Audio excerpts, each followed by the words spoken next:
한국에서는 단돈 몇천 원이면 왕이 된 기분을 느낄 수 있다.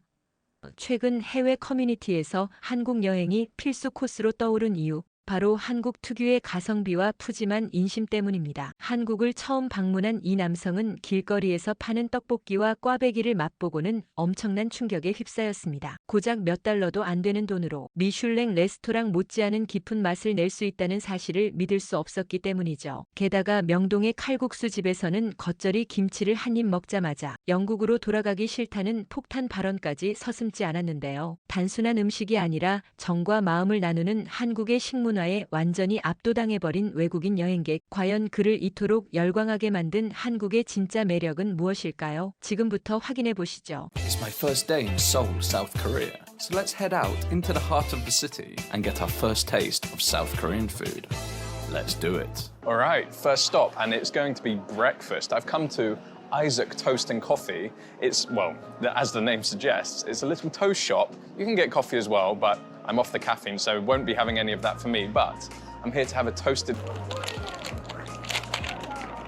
I've got it, and I can already tell from looking at it, it's going to be a little sweet. The bread looks like a sweeter kind of bread, but inside you have shaved raw cabbage, an omelette, egg omelette, and then I guess it's like shrimp fritter, all inside this toasty, buttery, can just, it's not greasy, but you can feel the butter on the outside. Let's dig in. Just look at that. Inside, it is sweet, but it's not too sweet. There's obviously a sweetness to the shrimp as well, but that shrimp fritter is absolutely packed with ground shrimp. Really strong punch of shrimpy flavor. The egg is nice, it's rich, kind of rounds out the sandwich, and then you get the crunch from the cabbage as well. It's super tasty. It's pure comfort food, especially on a cooler day like today. It's warming, it's comforting. It's pretty delicious. And this is what we're here for. Tteokbokki. Tteokbokki, very good. Very good. But it is a little rice cake covered in spicy sauce. Yes, please. I've got my tteokbokki. Look at the color of that. Deep, deep red, thick. You have these white rice cakes underneath, which are then cut into little pieces of rice dumpling, essentially, is what they are. They're rice cake dumplings, and then covered in that sauce. I don't think I've ever tried this before, so this will be the first time for me. As I say, synonymous with street food in Korea.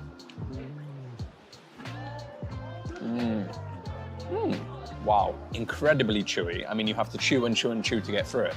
This sauce, there's a nice kick to it at the back of the throat. It's not spicy, but there is spice there for sure. Such a nice flavor combination. All right, guys, I've come to Myeongdong Gyoja, and don't let the empty restaurant put you off. It has literally just opened. We're early, but this place is busy. Menu, as I say, very, very short. We're gonna order this, 10,000 won, and then these dumplings. I do know that they're called mandu. This is, wait, the server? And it goes around. But it can solve it can solve itself. We can help you. Oh, sure. Okay, oh, the food has turned up. As I was stunned, thank you. The mandu has turned up.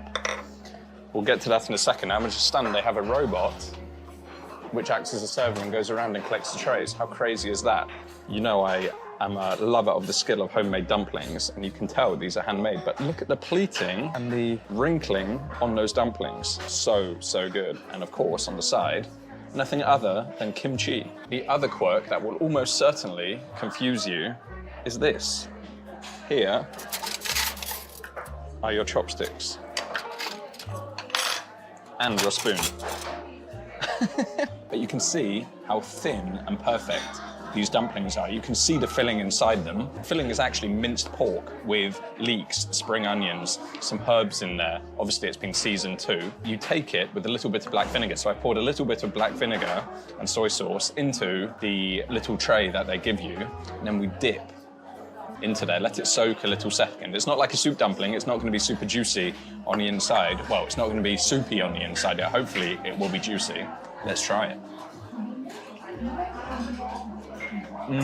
Wow, it is dripping because it is so juicy on the inside, but look, you can see coarsely chopped mince. You can see the greens in there, the spring onions and the leeks gives a nice oniony flavour. It's such high quality, very porky, fatty, very, very tasty dumplings. I absolutely love dumplings. Let's try this huge bowl of noodles. All right, let me show you this. Straight away you can see on top the chicken. It is chicken. It is so dark though, it looks like beef. I mean, if I didn't know it was chicken, I would definitely think it's beef. But yes, it's ground chicken. You have little dumplings or wontons in there too. I'm not sure what's inside them, definitely will check. I can see wood ear mushroom, a little bit of wood ear mushroom there. You have those, oh, look at that.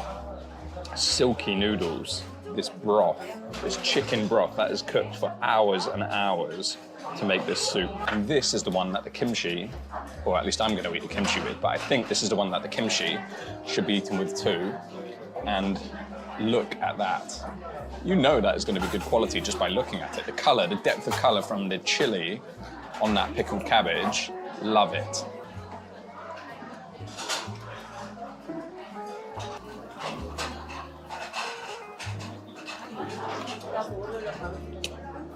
If you could bottle the essence of a chicken and put it into a food, that is exactly it. That might be some of the best kimchi I've eaten. Obviously, the quality of kimchi outside South Korea is hit and miss. So in the UK, well, it's not even comparable, to be honest. It's spicy, yes, of course. There's a lot of chili in there.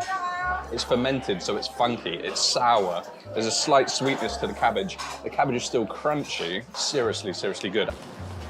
Oh, look at it. How beautiful is this place?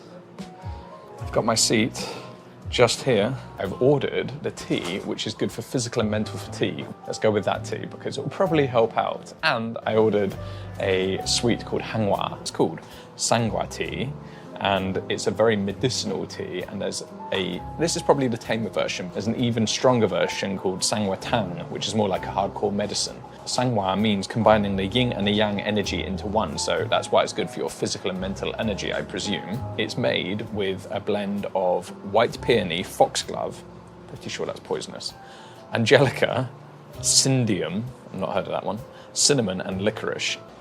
Look at that, absolutely full of it. You just know this is going to do some good to you. And there's nothing better than a hot drink on a cold day. Oh, wow. Oh, it's delicious. It's fruity with the fruit. You can taste the fruit in there straight away. You get the warmth of the cinnamon and the comfort of the cinnamon. I think cinnamon is very comforting. I have come to a little restaurant called Chonda, and I came here. It was going to be in my original video of the palaces because it's right next to two of the most famous ones and on the way up to the Bukchon Hanok village. It's a great little place for lunch, although as I've got here, which is good for me, good for filming, it's emptied out, but it was busy when I got here. It's a very, very pretty little restaurant. You have a choice of two places to eat. You can eat at the tables or you can eat at the bar, which would be quite nice. So, good menu. I was quite tempted to have the braised spicy pork ribs or the galbijim, but actually my idea for the other video was to show you that this is a good place to stop for lunch because they have a lunchtime special only on weekdays, as you can see, but for 10,000 won, you get a daily lunchbox. And I say daily because it changes. Here it is. Oh, the tofu soup, that looks amazing. A bit of kimchi. And the lunchbox really is a lunchbox. Look at that. Thank you so much. Thank you.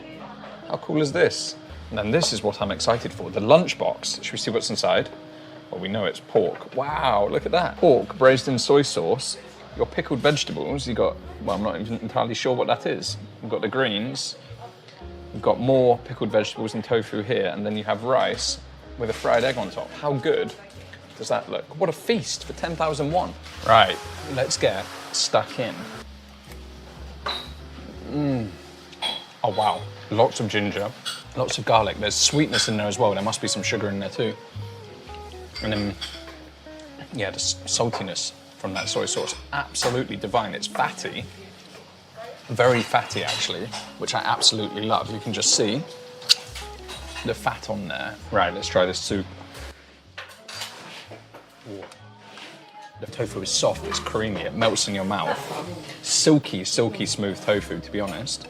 Absolutely perfect in broths like this, but the flavour coming from the vegetables, you can feel that this one, like the tea, you can feel that this one is doing some good for you. 처음에는 그저 낯선 아시아의 음식일 뿐이었습니다. 하지만 단 하루 만에 그는 한국의 맛에 완전히 매료되고 말았습니다. 매운 김치를 먹으며 땀을 흘리고 뜨거운 국물을 마시며 시원하다고 말하는 그의 모습에서 우리는 확신할 수 있습니다. 한국의 맛이 가진 힘은 언어와 국경을 넘어 전 세계인의 영혼을 울리고 있다는 사실을 말이죠. 이제 한국 음식은 단순한 유행을 넘어 전 세계 미식의 새로운 기준이 되어가고 있습니다. 요즘은 한국이 얼마나 자랑스러운 나라인지 외국인들의 시선을 통해 더 가슴 깊숙이 느끼게 되는 것 같은데요. 저희가 준비한 따뜻한 영상이 마음에 드셨다면 가시기 전에 구독과 좋아요, 그리고 알람 설정을 진심으로 꼭 부탁드리겠습니다. 여러분의 응원이 영상을 만드는 데 큰 힘이 됩니다.